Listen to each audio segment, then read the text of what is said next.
Dneska se nacházíme v Podkrkonoší na rodinné farmě Bylinkový ostrov. Je to místo, kde se rodí naše biočaj.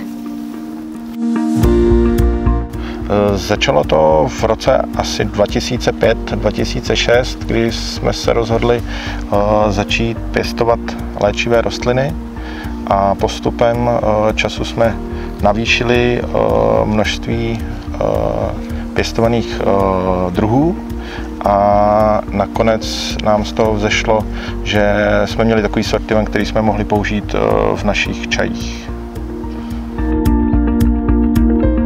Takže počet druhů rostlin, které tady pěstujeme, se každý rok trochu mění, ale zhruba kolem 20 až 25 druhů léčivých rostlin pěstujeme. My jsme se rozhodli pěstovat léčivé rostliny v biorežimu, protože nám přišlo zbytečné jako zatěžovat tu přírodu, když to není potřeba. Když se můžeme obejít bez chemie a můžeme mít tady prostě čistý prostředí, ve kterém budeme žít.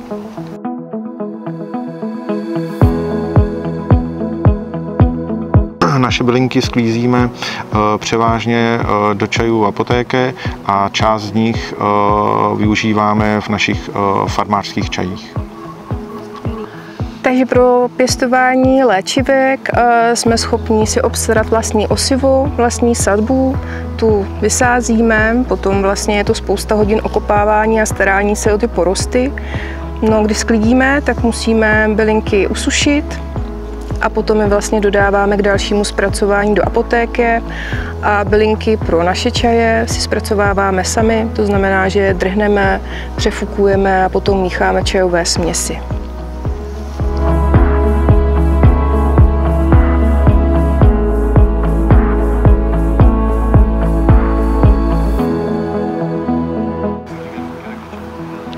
Krásně to tady voní, bzučí to, žije to tady. Tak se pojďme podívat, jaké bylinky se nacházejí v našich čajích.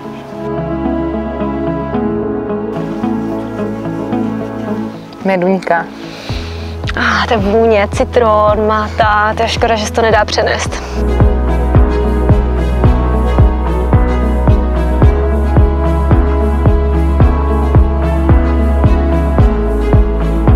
Tak se podívej kolem sebe.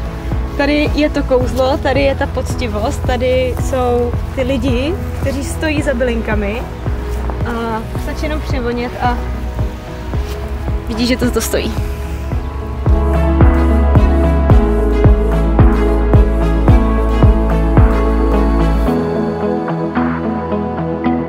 Já když vidím tu péči a lásku, kterou tady tomu dávají, tak to za to opravdu stojí.